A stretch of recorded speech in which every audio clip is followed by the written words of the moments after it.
Oi, gente, tudo bem? Sejam bem-vindos mais uma semana, mais um vídeo sobre a nossa aula de projeto de vida, tá?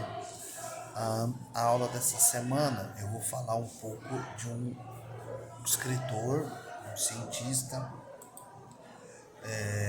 comportamental inglês chamado Paul Dolan, tá? Ele é muito famoso no estudos sobre o comportamento humano, faz parte da Escola de Psicologia de Londres e ele tem vários best-sellers, vários livros que foram lançados e ele sempre escreve sobre a felicidade, tá? Então, dentre seus estudos, suas pesquisas, ele é um cientista, por assim dizer, social, que traz essa visão dos comportamentos humanos para traçar aí alguns caminhos sobre como ser feliz, tá? Então o livro, ele tem vários livros, tá? Mas o livro que eu quero trazer aqui em destaque de hoje é A Felicidade Construída, que é um livro que ele faz aí uma análise sobre essa construção diária da felicidade. Muito interessante o aspecto que ele traz, né, como sendo a felicidade algo que nós construímos diariamente, tá? Uma coisa muito mais ligada a coisas pequenas, né?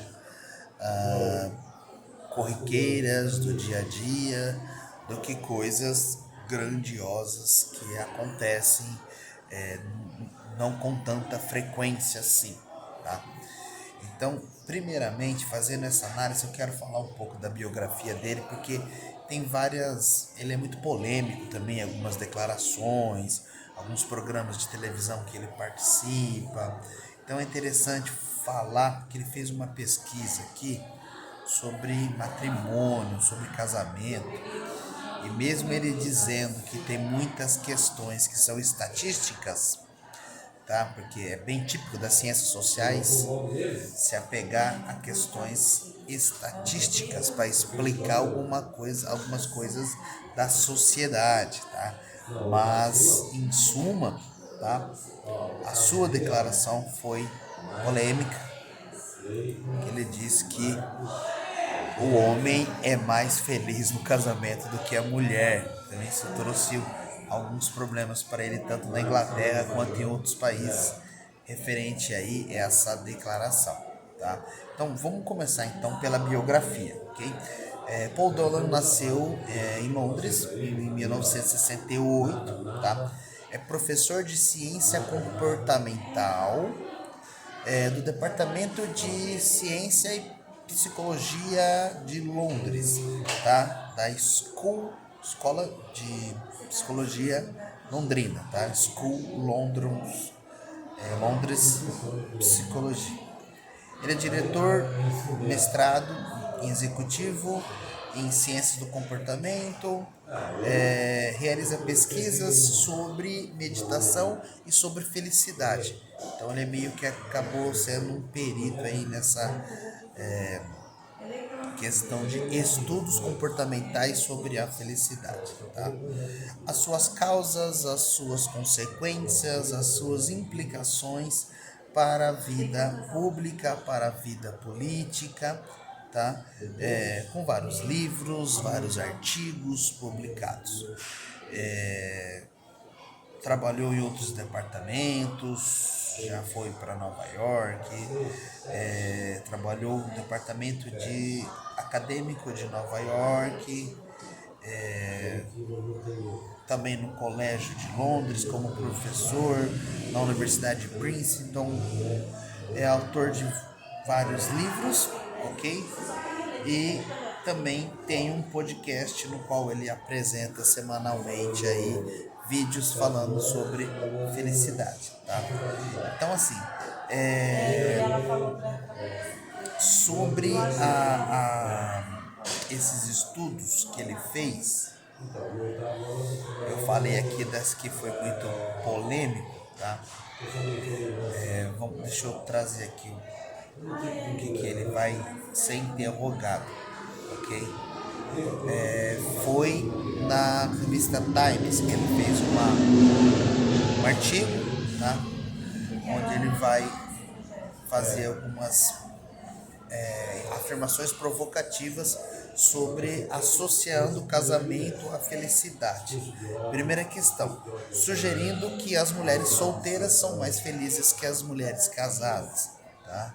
Foi uma das primeiras coisas muito polêmicas que ele publicou, tá? Ele disse, pessoas casadas são mais felizes quando geralmente o marido não está em casa, quando ela está viajando. Se você pergunta para uma mulher se ela é mais feliz, ela dirá, geralmente é naqueles momentos em que ela se encontra sozinha em casa. Extremamente polêmico, né? Não tem embasamento científico, claro, deve ser alguma opinião particular ou alguma experiência própria que ele teve, tá? Ele disse que foi mal entendido na sua afirmação, que ele disse, acabou se retratando, publicou futuramente um outro artigo se retratando, argumentou que as afirmações sobre a felicidade estão correlacionadas entre homens e mulheres conforme dados estatísticos que diz que o homem é mais feliz do que a mulher em seus casamentos. Como um professor pesquisador de prestígio, foi obrigado a apresentar aí algumas erratas, algumas reconsiderações sobre o que havia dito sobre a questão de casamento e felicidade. Não existe não é uma coisa tão previsível assim, dizer que mulheres solteiras são mais felizes que mulheres casadas, dizer que o homem é mais feliz do que a mulher no casamento. Acho que isso é muito relativo, tá? Se a gente for querer trazer explicação estatística e científica para coisas que nós estamos vivendo no dia a dia, vai dar polêmica mesmo, porque não é consensual, não é uma coisa geral, tá? Mas no livro que ele escreveu, chamado Felicidade Construída, foi um livro que fez muito sucesso, tá? Que ele diz que nós temos que aprender nessa construção, né, felicidade construída, a conciliar prazer e propósito. Ele diz que a vida só tem sentido se é uma vida com propósito, mas uma vida só com propósito também acaba sendo desgastante, acaba sendo cansativo. Então nós temos que aprender a conciliar prazeres, né? As coisas que te geram prazer, as coisas que você gosta de fazer, e propósito. O propósito geralmente está relacionado àquilo que você almeja, aquilo que você quer conquistar na vida, dentro do seu projeto de vida, aquilo que você tem como objetivo.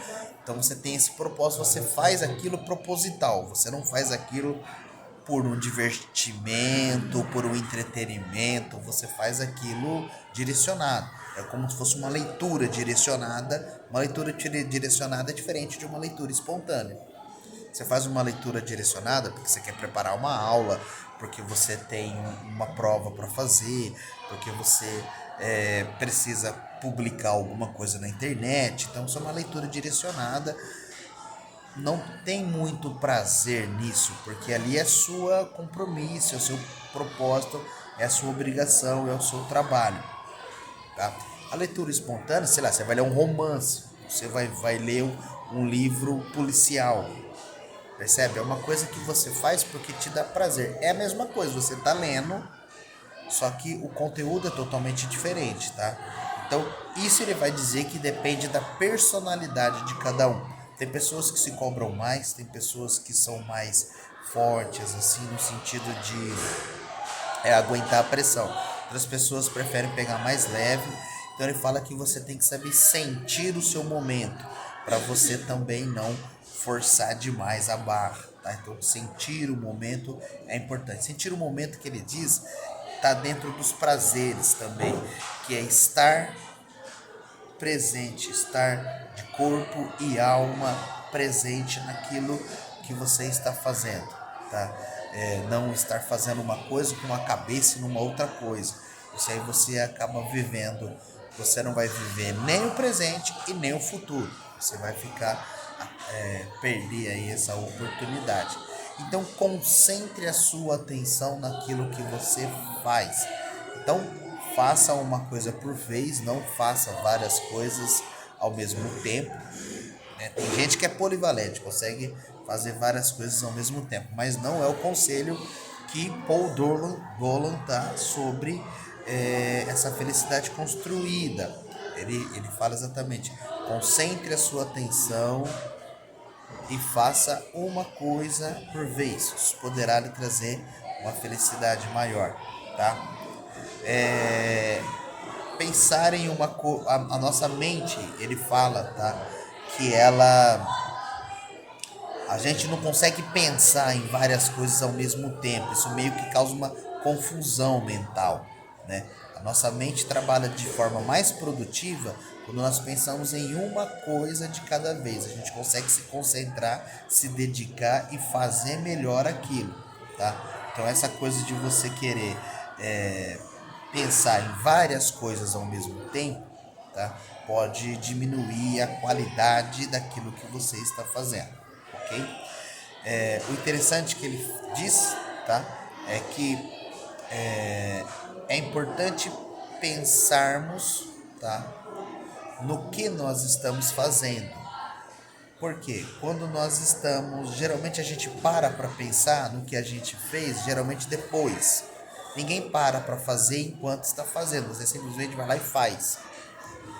Refletir, por isso que é importante no final do dia você refletir como foi aquele dia, ou seja, todas as coisas que você fez ao longo daquele dia, onde você acertou e aonde que você errou, tá? Então isso é muito interessante, porque quando nós estamos fazendo, nós não ficamos parando, às vezes não dá tempo, você tem que ir lá e fazer, né?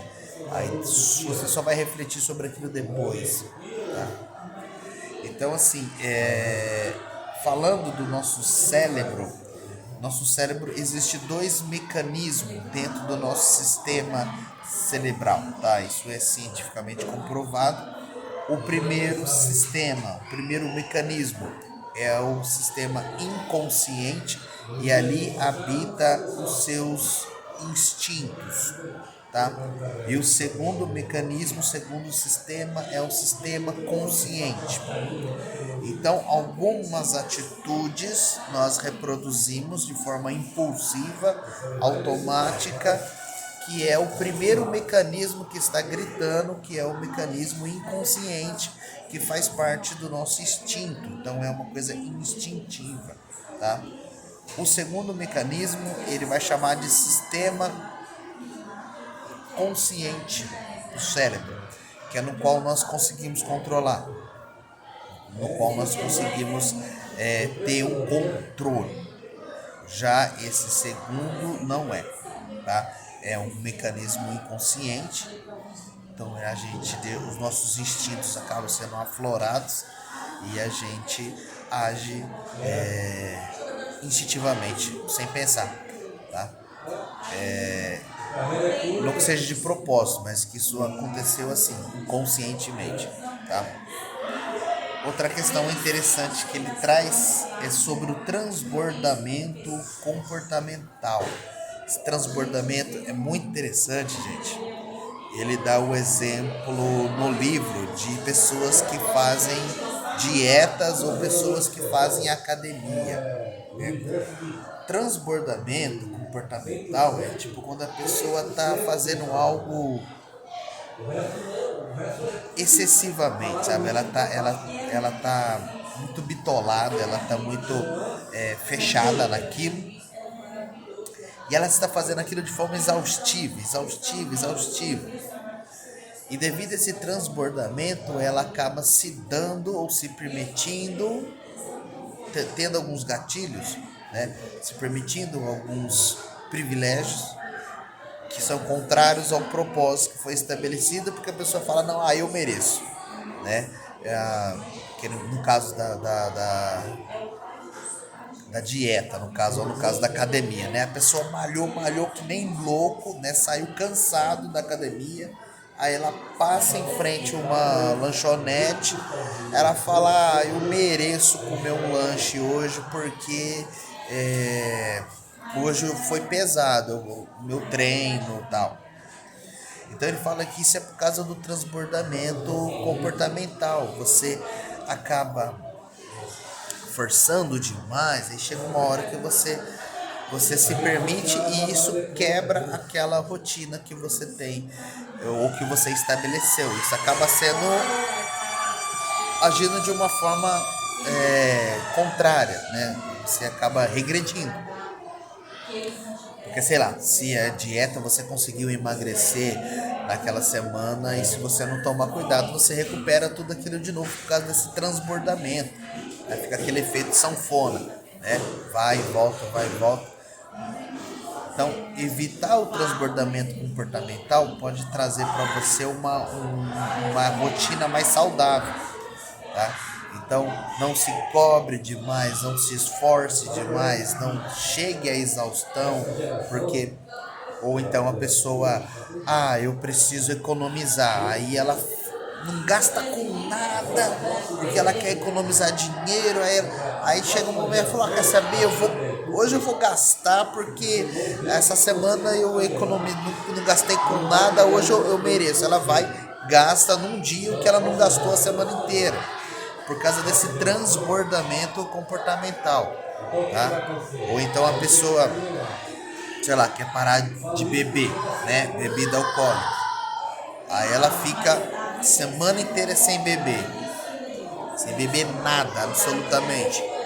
Aí chega num dia falando, hoje eu também vou encher a cara porque eu não bebi nada a semana inteira.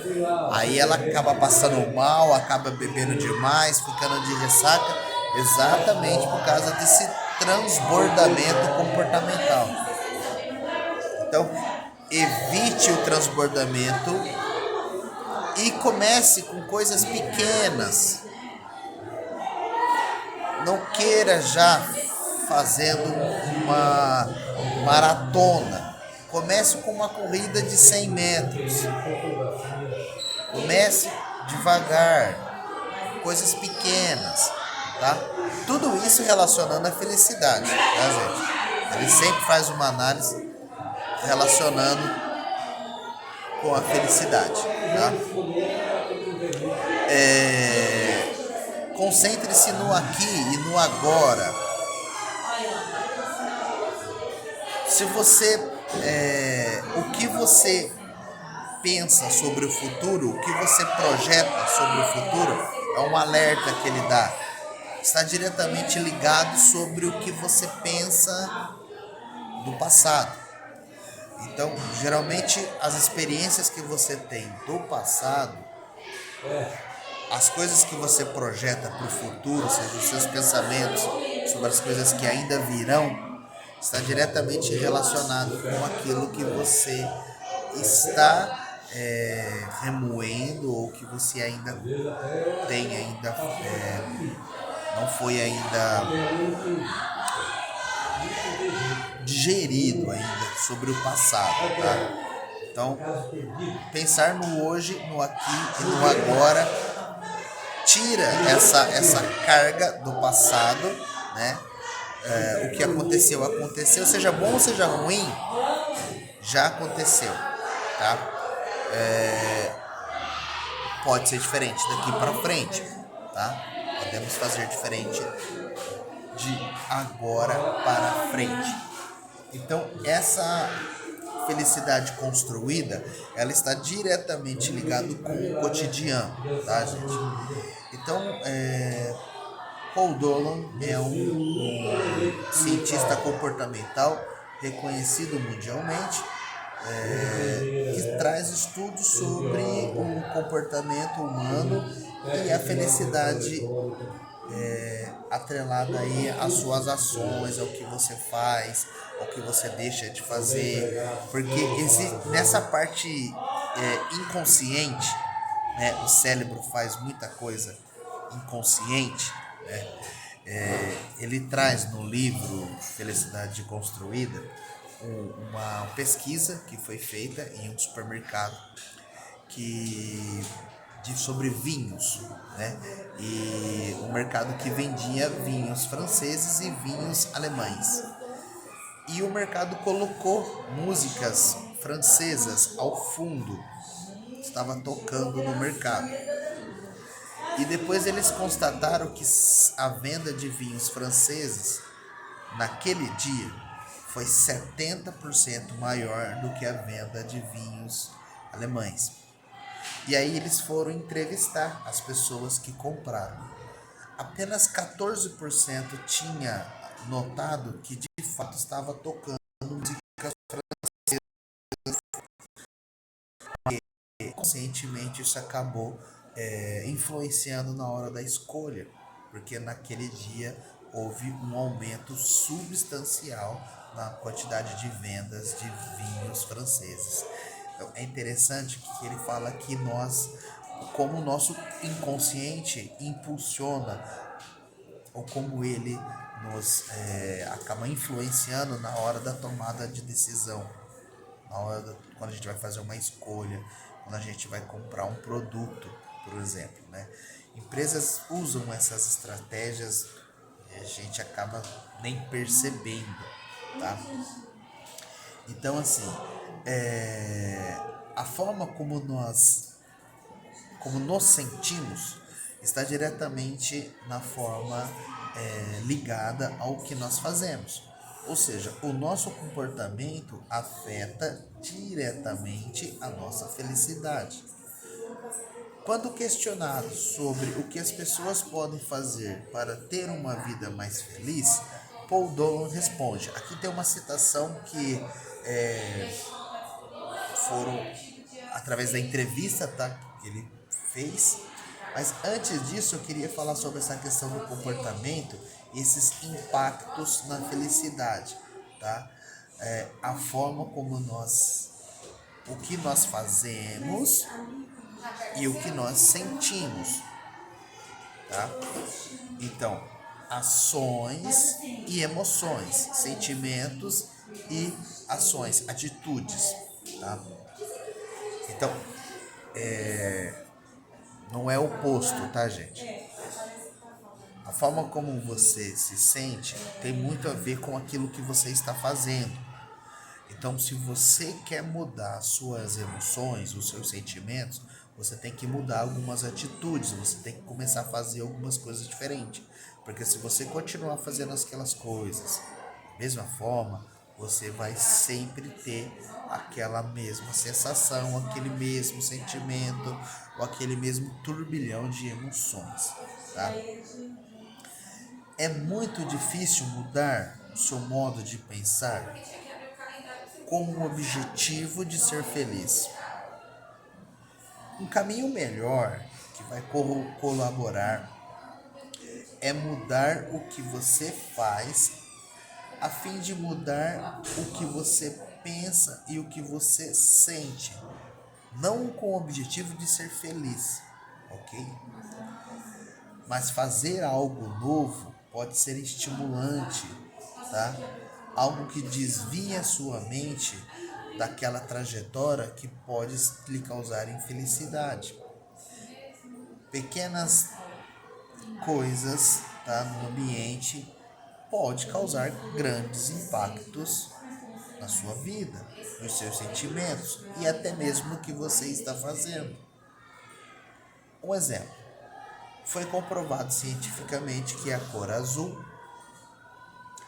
ela favorece um ambiente de relaxamento e também desperta a criatividade.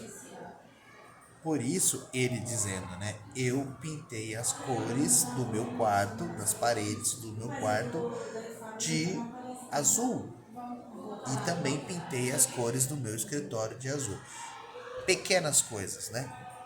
Parece besteira, né? Mas se estudos comprovam que a cor azul traz isso, ele teve essa atitude, ele mudou a sua a, as cores do seu quarto, do seu escritório para proporcionar aí esse bem-estar, tá? Então valorize as situações do seu cotidiano, as coisas do dia a dia, as coisas pequenas. Esteja atento como as coisas que você fala, a como você se expressa. Palavras têm força, tá? Muito poder mesmo, tá? Tanto positivamente quanto negativamente. O que você fala não é nem uma questão de energia em si, mas a sua própria mente vai acostumando com aquilo, né? Por exemplo, se você ficar falando que eu tô doente, aí eu vou ficar doente, eu acho que eu tô doente, eu não tô legal, eu tô doente, você vai ficar doente. Pode ter certeza, tá? Então, cuidado com as coisas que você expressa, com as coisas que você fala, porque certamente você vai atrair, tá? Essa coisa para sua vida, tá? Busca, busca serenidade, evite raivas, momentos de explosão, tá? Cultive o bom humor, cultive boas amizades, cultive bom humor e saiba administrar as críticas. Para mim, a melhor crítica que existe é a autocrítica. Você faz sua crítica, você tem um momento de reflexão para saber onde você está errando. Nem todas as críticas são construtivas, tá? Não, nem são todas as pessoas que querem seu bem. Geralmente, ninguém gosta de ser criticado, mas receber ou fazer uma crítica pode ser uma boa oportunidade de rever as nossas atitudes e pensar em algumas ações. As críticas, se encaradas de forma positiva, que é a crítica construtiva que eu disse, pode ser uma ferramenta de crescimento. Então, repense a sua atitude. Quando receber uma crítica, ouça com atenção o que o outro tem a dizer. Espere o mesmo terminar de falar. Faça questionamentos, peça esclarecimentos. Concorde ou discorde. Peça desculpas se for necessário. Ao fazer uma crítica, seja respeitoso. Fale pausadamente e em tom de voz baixo, mas seja audível. Também não fale muito baixo para que a pessoa não escute o que você está falando. Mantenha contato visual, ou seja, não desvie o olhar. Sem intimidar a pessoa, seja claro, seja objetivo e atente-se aos fatos. Rejeitar uma crítica, você também tem esse direito, tá? Ouça com atenção antes de rejeitar. Pode ser uma oportunidade de você aprender, de você crescer, ou de você também expor com melhor clareza a sua opinião ou a sua visão sobre os fatos. Pode ser que você tenha sido mal interpretado também. Vamos exercitar, nos tornando pessoas melhores a cada dia, para nós e para aqueles que estão ao nosso redor. Tá, gente? Isso são dicas muito interessantes. Percebam que nós estamos aqui falando de uma pessoa que é um estudioso renomado mundialmente, que escreve livros sobre essa temática, porque é algo que realmente incomoda muitas pessoas e coisa que realmente muitas pessoas têm dificuldade, seja jovem, seja adolescente, seja adulto, tá? Todo mundo tem problemas nessas questões, por isso que os consultórios de de psicologia, né? Os psicólogos estão cada vez mais aí lotados de pessoas com problemas emocionais, tá? Então, assim, dúvidas, me chama aqui no chat, a gente conversa, esclarece. Se quiser também em sala de aula conversar, estou à disposição. Muito obrigado, até a próxima.